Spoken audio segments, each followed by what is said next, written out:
Is this the perfect 50mm lens for street photography? Well, that depends. It is for me. Oh, baby.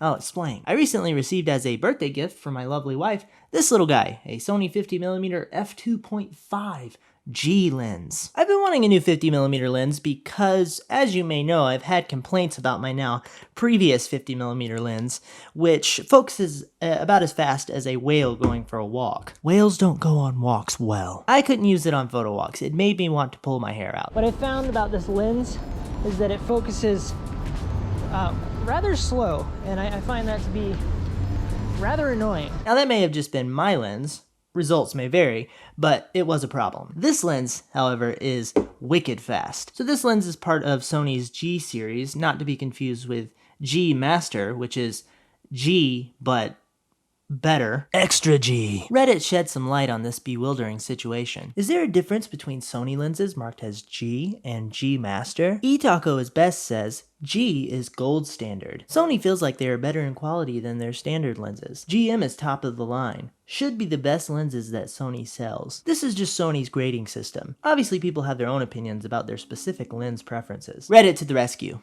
Great for medical advice. Right, back when I had a Sony Zeiss 24 to 70mm f4, before I dropped it in New York City, one of the saddest days in history. I actually prefer that over my G Master 24 to 70, which is much larger, rather heavy, and I have issues with the ring here, the rubber ring. Not saying that's a global issue, but that's my issue. The G Master is an f2.8, but the Zeiss was an f4. It was smaller, and I enjoyed that. And I didn't need the f2.8-ness often. This is a trend in my lens selection and played a role in choosing this 50mm lens. So why this 50mm lens? One is functionality, and two is ergonomics. I knew this lens would probably be trustworthy in its capabilities. I knew that it would probably be a nice sharp prime lens in a 50mm focal length. I also knew that the focus would most likely not be as blubberous as the previous 50mm lens. And well, my friends, I was not disappointed. This lens just gets the job done. It feels minimalistic in its use. Simple and reliable. The other side of the coin is ergonomics, which if you follow me for a bit, you will probably know that it's a big deal for me. I mentioned it a second ago. I've spoken about it in previous videos, and I've spoken about it in my Skillshare class. And I've famously, James has chosen this word to inflate his ego, and said word is in no way indicative of a reality, chosen a more compact Sony 270 to 200mm f4 over the much larger Sony 270 to 200mm f2.8. Because when you're doing street photography and urban exploration, you don't want your lumbar to collapse into your sacrum. Well, much like that telephoto choice, I chose a smaller lens over a larger lens with a larger aperture. Also, I don't need an f1.4 aperture. 2.5 is plenty for most of my circumstances. The lens can let plenty of light in, and my camera has plenty of power to deal with it as well. There's nothing wrong with getting an f1.0 if that's what you want, but I wanted to balance the seesaw of functionality and ergonomics. It's also cheaper. In terms of sharpness, it looks great to me. I'm not the pixel peepiest of photographers, but it looks great to me. And it's hard to find a not sharp prime lens over $300 these days. Now, one unique feature of this lens is the aperture ring, which allows you to smoothly glide between apertures. And if you're curious, there's no ticking, it just glides. But honestly, I mean, that's, oh my gosh. What? It does click. I just found this while I was recording.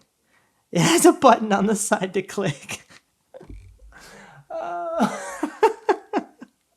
you kidding me? Wow, it clicks.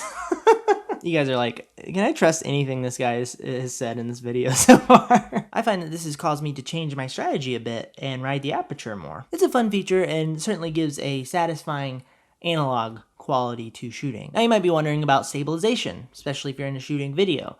There is no in-lens stabilization, and I do find that that does affect how the footage feels. Here I'm shooting handheld with my in-body stabilization on.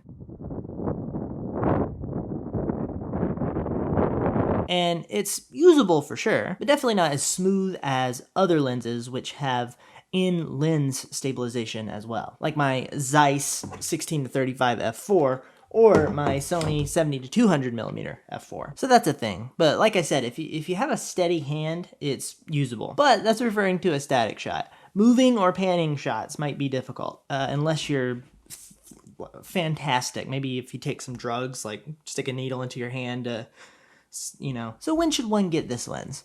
Well, if you have a similar use case to me where you need a solid, reliable 50 millimeter lens that is compact, this might be your guy. Or whatever equivalent there is for your camera system. They're everywhere. If you're shooting studio portraits, you might want a super sharp f1.4 G Master.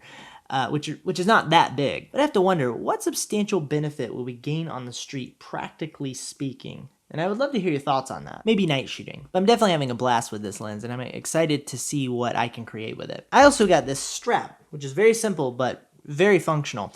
This may be for another video, but these two together has been fantastic. It has made my camera more bringable, and that's always good. I also would love to toss it on my very small A6400 with a crop sensor and do some crop sensor photos. But that's it. Highly recommended. If I completely changed the trajectory of your life today in a positive way, if you wanted to hit the like button or the subscribe button, it would be much appreciated. I hope you found this helpful. Thank you so much for watching. God bless.